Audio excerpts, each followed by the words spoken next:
the world couldn't believe what it was seeing 21 years ago today when two planes were deliberately flown into New York's Twin Towers, killing thousands.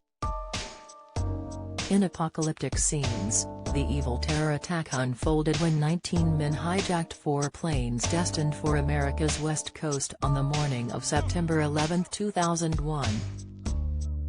Two were flown into the World Trade Center, one into the Pentagon and the other crashed in Pennsylvania, believed to have been brought down by brave passengers.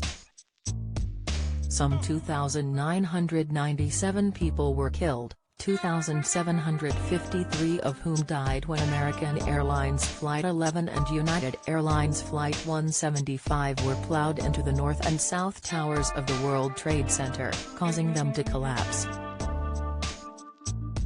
In the wake of the tragedy, survival stories were full of sliding doors moments, missed trains making workers late, hangovers stopping people getting planes, security passes not working. For more of the news you care about, straight to your inbox, sign up for one of our daily newsletters here. Now, on the anniversary of 9/11 we take a look back at the celebrities who narrowly avoided death and the twists of fate that saved them. Michael Jackson could have been among the dead if it wasn't for his mum. The singer had been due to attend a meeting at the top of one of the skyscrapers that very morning, but overslept after staying up late to talk to his mum, Catherine, and sister Ruby. Thankfully, none of us had a clue that Michael was due at a meeting that morning at the top of one of the Twin Towers. Jermaine Jackson wrote in his biography, "You are not alone, Michael, through a brother's eyes." We only discovered this when Mother phoned his hotel to make sure he was okay. She, Rebby, Jackson, and a few others had left him there around 3 a.m. "Mother, I'm okay, thanks to you," he told her. "You kept me up talking so late that I overslept and missed my appointment." Despite surviving one of the world's biggest terrorist attacks, Jacko died 8 years later after suffering a cardiac arrest brought on by a prescription pill overdose. Mark Wahlberg, the Boston-born actor, was scheduled to fly on American Airlines Flight 11 from his home city to Los Angeles. But at the last minute he and his friends had a change of heart and instead chartered a plane to a film festival in Toronto, Canada. He later came under fire for suggesting he would have overpowered the terrorists if had been on the flight. "If I was on that plane with my kids, it wouldn't have went down like it did," he told Men's Journal. "There would have been a lot of blood in that first-class cabin and then me saying, 'Okay, we're going to land somewhere safely, don't worry.'"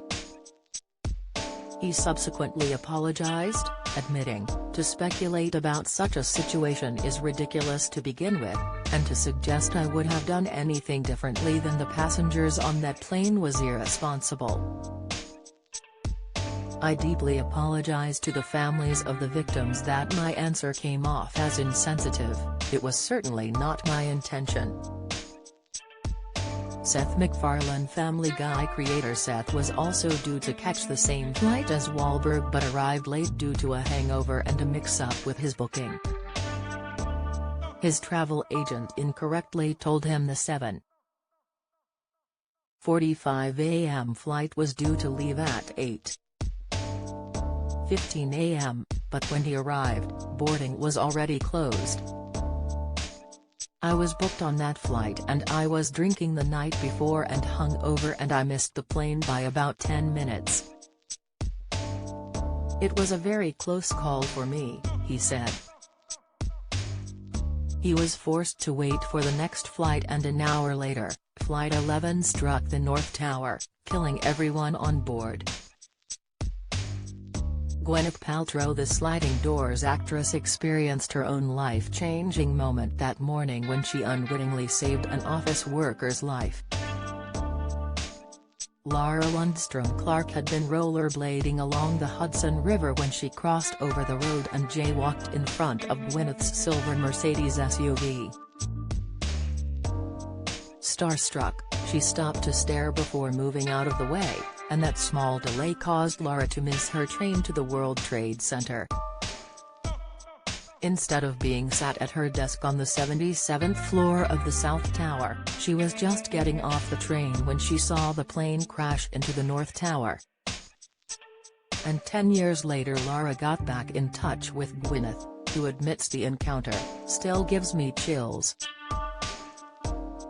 "I can't quite believe how many other people changed the course of strangers' lives that day," she said.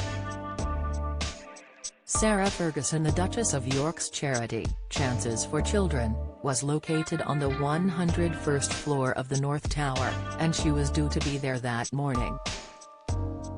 But her interview with Matt Lauer at the nearby NBC studios ran late and saved her life.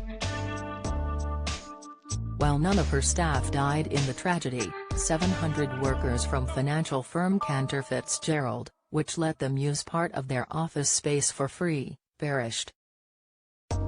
Rob Lowe, the actor, was caught up in a dummy run for the attacks just 11 days before the real thing. Nothing seemed unusual or suspicious when he caught his usual flight from Washington, D.C. to Los Angeles after filming The West Wing. But he later discovered he'd flown alongside the terrorists and was called to give evidence against attacker Zacarias Moussaoui. "I flew with the 911 hijackers on the dry run, without realizing.